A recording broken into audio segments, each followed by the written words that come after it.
I'm afraid he's going to do what Hitler could never do, and that's destroy the United States of America. Who do you think is more dangerous, Al-Qaeda or Obama? Obama. Obama's more dangerous than Osama. Absolutely. What is the Obama revolution? Like, what's going to happen? Similar to Germany, as Hitler did. He took over the auto industry, did he not? He took over the banking, did he not? People think it can't happen here, but they didn't think it could happen in Germany either. We did it to the Japanese. What makes us think it couldn't happen to Anglo-Saxons? Oh. Oh, my. How's it going, Joe? How you doing? All right? How you doing, buddy? You can open your eyes now. Breathe. That is the 912 Project. Our next guest... Woo! Speaking of rodeo clowns. Guest I'm sorry, has go been ahead. called the YouTube Michael Moore for his video documentaries on the right wing.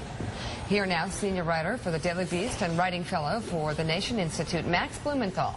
He's also New York Times bestselling author of the new book, Republican Gomorrah, Inside the Movement That Shattered the Party. Okay, I got to start this. Max, right. And let's start, and we're going to go through all of this stuff. But first, just to make sure that you're a person of good faith. Okay. Sitting at this table, you would agree with me that if I went to a lot of anti-war rallies over the past 8 years with a video camera and went up to people on the far left and asked them about George Bush, I would hear some of the same crazy things, right? Nazi, Hitler, et cetera, et cetera. I was at those rallies too, and you might have seen that, but what you wouldn't have seen were people in the Democratic leadership echoing those claims, and that's what I saw at 9/12 with Jim DeMint, the senator from South Carolina. Okay. What did Jim say that echoed this Nazi talk? Well, Jim DeMint's been stirring up the Republican base, saying that health care was Obama's Waterloo and that they had to mobilize these shock troops in the streets to stop it. Okay, Marsha Blackburn's out there warning about let's death start with panels. Jim, though. Let's start with Jim, and we'll get to death panels, and I agree with you on death panels, but let's start with Jim, though. It's one thing to say this can be his political Waterloo. It's another thing to say he's going to, you know, it's going to be Nazi Germany all over again. So right. Well, just really a little bit of background on Jim DeMint. You know, I talk about him in my book. You know, he was one of the radical Republican senators who came in 2004 with the help of James Dobson. And when he was in South Carolina, I think he introduced legislation that would have banned single pregnant women from teaching in public schools. So those are the kind of figures we have in the Republican Party leadership right now. What you say he's a radical senator? What's he done that you consider radical in the United States Senate? Well, I mean, in the United States Senate, he's in the opposition right now. He's part of a contingent that's led, you know, more substantially by Charles Grassley, for example, who's the ranking member on the Republican Senate Finance Committee. He's in charge of negotiating health care. He has said Barack Obama's health care plan could pull the plug on grandma. And we were critical of him there. We don't know if that's ideology or just sort of maybe Charles is just losing it. It's not my problem. It's really the Republican Party's problem. So anyway, I disagree. I think you may be a bit too apocalyptic there. But let's go to a point that we'll have agreement on: death panels. We've had Republican leaders here. We've given them every opportunity to tell the truth, and the truth is that there is nothing in this bill that has anything to do with, quote, death panels. And for some reason, we're shocked. I offer them a helping hand to get out of the mud. They won't take it. You lie. No. Yeah. I mean, there are Republican senators echoing claims from the Family Research Council, the premier Christian right lobbying firm in Washington, that this plan will force American taxpayers to finance abortion. There are Republican senators and Republican members of the House claiming that this plan will provide free health care to undocumented immigrants. Okay, well, let me stop you on those two. Because the president gave a speech, Joe Wilson shouted out, "You lie," and immediately Democratic senators said, you know what, we need to tighten up that loophole because we can understand how some Americans would think that illegal immigrants would get health care. The same thing happened on abortion. When the talk came up, and you say this is far-right, radical, whatever, these groups that, I must say, supported me, and I gladly took their support, and I still would. But there's also, though, on the abortion issue, you had Democratic senators saying, well, we got to really close that up also. So I don't know that that was, again, as extreme and wild as, say, the death panel claim, which clearly just came out of right field. Well, I mean, and it's also not as extreme and wild as polls showing that 58% of Republican voters don't believe that Barack Obama was born in the United States, or a recent poll out of New Jersey showing... 58% of Republicans don't believe that?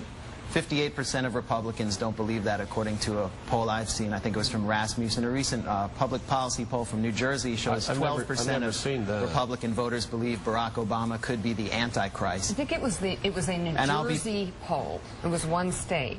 Okay. The second poll is a New Jersey poll, but I'll be putting those numbers up on my blog, maxblumenthal.com, just to back up what I said. So, yeah, I mean, I could say 33% of, I think 33% of Americans believe that George W. Bush took down the Twin Towers.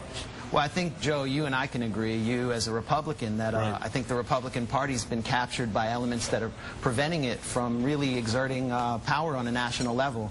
And it really, you know, can't do very well in New England. As I point out in my book, you know, Sarah Palin is, you know, the archetype of the Republican candidate right now. And she's the one who sort of put the death panel rumor into the mainstream through her Twitter account. See, I don't see her as a Republican candidate. Do you? You know, I see Sarah Palin, and a lot of Sarah Palin people really get upset when I say this. You know, they start yelling at me. I say, enjoy your 18% in Iowa, because you're going to melt in the snows of New Hampshire. Well, now, that's just think of a Republican candidate. That's the reality. I think of Sarah Palin. I mean, I think of people who say it all the time because they want to kind of paint the party as a... I think we're probably going to get a Mitt Romney. She's a folk hero to the Republican base, and people I spoke to among the Republican base believe she's a biblical figure along the lines of Queen Esther. Is that Queen what you Esther. think? No, I don't even think my mom thinks she's Queen Esther. Let me ask the both of you this. Isn't there a larger danger to the two-party system? I'm a big fan of the two-party system. I love campaigns. I love the fun of watching both sides go against another. Isn't there a danger that the Republican Party is perilously close to becoming a talk radio party? You know, the thing is, I've just got to say that the people I talk to, the mainstreamers that I talk to, understand this problem and understand the problem. You know, Max talking about the extremisms. But as I am explaining to Republican candidates now that are wringing their hands and fretting, so you don't understand, you know, this happens. But this is the loud 10% on the far right. You've got a lot of people making $60,000 a year, living in ranch houses. Young people working, you know, at the Navy base, coming home, you know, playing catch with their kids who don't think that Barack Obama's the Antichrist. They just want lower taxes. Joe, what happened to the moderate Republicans, though? I mean, Lincoln Chafee changed parties, called Sarah Palin a cocky wacko. A few days ago, Olympia Snowe, Republican senator from Maine, said this isn't my party anymore. Chris Shays was voted out in Connecticut. Republicans can hardly hold power outside of white evangelical sections in the Deep South, and this is a problem for the Republican Party.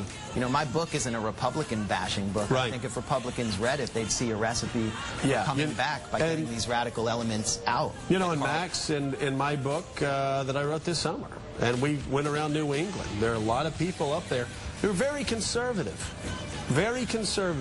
but they don't feel like the Republican Party's their party anymore either. So touching on a shift. Yeah, there's a shift. I think the Republicans will go more mainstream, but it starts with leaders calling out those that are telling lies, calling the president a racist, and talking about death panels. That's a good place for the party to start. And if they're not echoing those claims from the base, they're silent on them. Where is John McCain on this? There has been a silence. Mitt Romney? John McCain, Mitt Romney, those leadership. Max Blumenthal, thank you so much for coming on the show. Thanks for having me. I need to get you back. We need to get more time because I want to debate you on the book in more general. And also, I want you to answer the question next time you come on. Why don't conservative Christians have a right to be very involved in politics? All right, let's coming do up it again. next. That's the teaser. I think they do. I don't think you think.